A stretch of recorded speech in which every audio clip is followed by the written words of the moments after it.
क्या बदल जाएगा देश का नाम? इंडिया के नाम पर वोट मांगने वाले पीएम डर गए हैं। क्या इंडिया के बहाने बीजेपी करेगी संविधान में बड़ा बदलाव? कैसे अपने ही जाल में फंस गई है बीजेपी? कांग्रेस सांसद जयराम रमेश ने देश के नाम को लेकर बड़ा दावा किया है। जयराम रमेश का कहना है कि G20 बैठक के लिए जो न्योता भेजा गया है उसमें प्रेसिडेंट ऑफ इंडिया की जगह प्रेसिडेंट ऑफ भारत लिखा गया है। जयराम रमेश ने ट्वीट करके कहा, पहले ऐसे राजकीय निमंत्रण पर प्रेसिडेंट और इंडिया का नाम लिखा होता था, यानी इशारों में अब ये सवाल उठाए जा रहे हैं, क्या देश का नाम बदलने वाला है? क्या देश का नाम नहीं रहेगा इंडिया?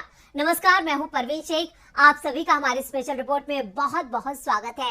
रिपोर्ट में विस्तार से चर्चा करेंगे क्यों इंडिया से डर रही है बीजेपी, क्यों इंडिया को लेकर पीएम मोदी हैं सवालों में। संसद का विशेष सत्र बुलाए जाने के साथ ही भारत के संविधान से इंडिया शब्द को हटाने की मांग को लेकर बीजेपी नेताओं के बेतुके बयान सामने आ रहे हैं। आरएसएस प्रमुख मोहन भागवत के बयान के बाद बीजेपी सांसद ने इंडिया शब्द को संविधान से हटाने की मांग की है। वहीं अब राष्ट्रपति कार्यालय के एक निमंत्रण में भी इंडिया शब्द से परहेज किया गया है, जिससे विवाद खड़ा हो गया है और सवाल उठ रहे हैं कि क्या इंडिया से डरती है बीजेपी। इस बीच बीजेपी सांसद हरनाथ सिंह यादव ने बीजेपी गठबंधन इंडिया पर निशाना साधा। हरनाथ सिंह यादव ने कहा कि पूरा देश मांग कर रहा है कि हमें इंडिया की जगह भारत शब्द का इस्तेमाल करना चाहिए। उन्होंने कहा कि अंग्रेजों ने इंडिया शब्द को एक गाली के तौर पर हमारे लिए इस्तेमाल किया, जबकि भारत शब्द हमारी संस्कृति का प्रतीक है। हरनाथ सिंह यादव ने इसे लेकर संविधान में बदलाव की मांग की है। उन्होंने कहा कि मैं चाहता हूं कि संविधान में बदलाव होना चाहिए और भारत शब्द को इससे जोड़ना चाहिए। जिसके बाद कांग्रेस महासचिव जयराम रमेश ने राष्ट्रपति भवन से आए एक निमंत्रण में इंडिया को लेकर ट्वीट किया है। उन्होंने लिखा है, तो ये खबर वाकई सच है। राष्ट्रपति भवन ने 9 सितंबर को G20 रात्रि भोज के लिए सामान्य इंडिया के राष्ट्रपति के बजाय भारत के राष्ट्रपति के नाम पर निमंत्रण भेजा है। आप संविधान में अनुच्छेद 1 पढ़ सकते हैं, इंडिया जो भारत है राज्यों का एक संघ होगा, लेकिन अब इसे राज्यों के संघ पर ही हमला हो रहा है। कांग्रेस नेता जयराम रमेश ने इसके बाद एक और ट्वीट किया, जिसमें उन्होंने लिखा है, पीएम मोदी इतिहास को विकृत करना और भारत को विभाजित करना जारी रख सकते हैं। जो भारत है, जो राज्यों का संघ है, लेकिन हम विचलित नहीं होंगे। आखिर क्या है इंडिया पार्टियों का उद्देश्य? ये है भारत, सद्भाव, मैत्री, मेल मिलाप और विश्वास लाओ। जुड़ेगा भारत, जीतेगा इंडिया। दिल्ली के सीएम अरविंद केजरीवाल ने भी बीजेपी की नीयत और मंशा को लेकर सवाल खड़े किए हैं। उन्होंने बीजेपी को घेरते हुए कहा है, अगर किसी पार्टी का गठबंधन इंडिया बन जाता है तो बीजेपी देश का नाम बदल देगी। देश 140 करोड़ लोगों का है, किसी एक पार्टी का नहीं। अगर कल इंडिया गठबंधन का नाम बदलकर भारत रख लिया जाता है तो क्या भाजपा भारत का नाम भी बदल देगी? भाजपा के वोट कम ना हो जाए इसलिए वो ऐसा कर रहे हैं। ये देश के साथ गद्दारी है। इस पर आम आदमी पार्टी के राज्यसभा सांसद संजय सिंह ने भी पलटवार किया है। संजय सिंह ने आरोप लगाया कि बीजेपी दलितों और अम्बेडकर से नफरत करती है। उन्होंने कहा, मैं बार बार ये कह रहा हूँ कि आरएसएस और बीजेपी इस देश के करोड़ों दलितों और बाबा अम्बेडकर से नफरत करती है।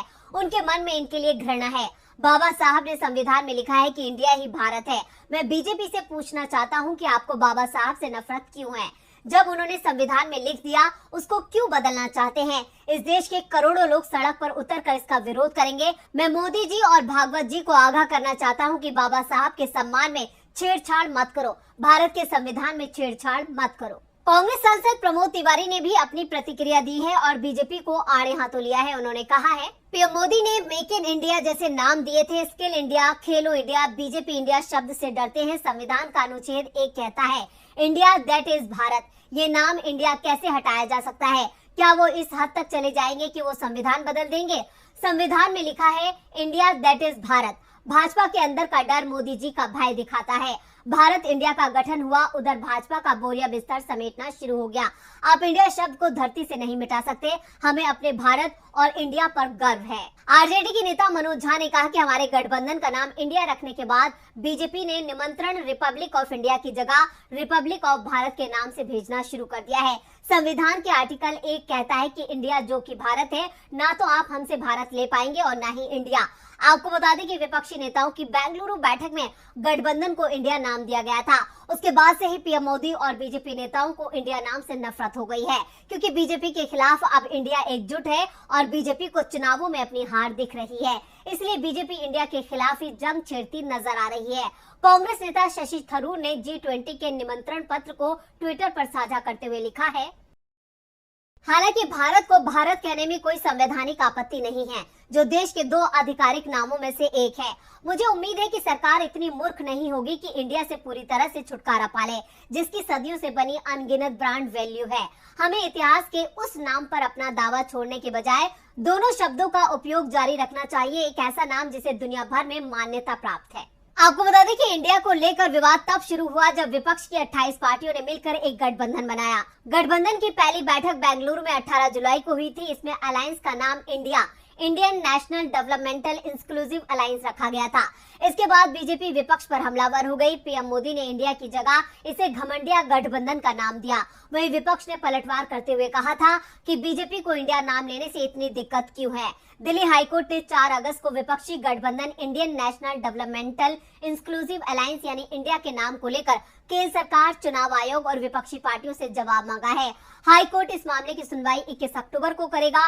कोर्ट में गिरीश भारद्वाज ने 3 अगस्त को याचिका दायर की थी। उनका कहना था कि विपक्षी गठबंधन का नाम बदल दिया जाए। इससे पहले चिराग पासवान भी गठबंधन के नाम को लेकर आपत्ति जता चुके हैं। उन्होंने कहा था कि आप देश के नाम का इस्तेमाल नहीं कर सकते, ये पूरी तरह गलत है। इधर इंडिया को लेकर जयराम रमेश के दावे पर बीजेपी के नेशनल जनरल सेक्रेटरी तरुण चुंग ने कहा है कि भारत कहने या लिखने में दिक्कत क्यों है, आप शर्म क्यों महसूस कर रहे हैं। जयराम रमेश, हमारे राष्ट्र को प्राचीन काल से ही भारत कहा जाता रहा है और इसका उल्लेख हमारे संविधान में भी किया गया है। वो बिना वजह गलतफहमी पैदा करने की कोशिश कर रहे हैं। G20 समिट के बाद मोदी सरकार ने संसद का विशेष सत्र बुलाया है। संसद के विशेष सत्र में क्या होगा, इसको लेकर अभी तक सिर्फ अटकलें लगाई जा रही हैं। लेकिन आज जो इंडिया को लेकर विवाद छिड़ा है, उसके बाद कयास लगने लगे हैं कि संसद के विशेष सत्र के दौरान केंद्र सरकार देश का नाम बदले जाने का प्रस्ताव ला सकती है। वहीं सूत्रों से भी खबर मिल रही है कि केंद्र सरकार संसद के विशेष सत्र के दौरान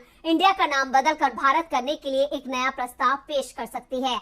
आपको बता दें कि राष्ट्रपति भवन ने 9 सितंबर को G20 सम्मेलन में आने वाले मेहमानों को रात्रि भोज के लिए आमंत्रित किया है, जिसमें रिपब्लिक ऑफ इंडिया की बजाय रिपब्लिक ऑफ भारत शब्द का इस्तेमाल किया गया है। इसी को लेकर कांग्रेस महासचिव जयराम रमेश ने ट्वीट किया था, जिसके बाद बयानबाजी तेज हो गई है। दरअसल इंडिया नाम की चर्चा देश में लगातार हो रही है। विपक्षी गठबंधन इंडिया बनने के बाद से ही देश में भारत बनाम इंडिया की बहस सियासत के केंद्र में आ गई है। कांग्रेस और बीजेपी दोनों इंडिया और भारत को लेकर आमने सामने हैं। कांग्रेस सहित तमाम विपक्षी दलों ने अपने गठबंधन का नाम इंडिया रखकर एक नया नैरेटिव सेट कर दिया है, जिससे बीजेपी मुश्किल में दिखाई दे रही है।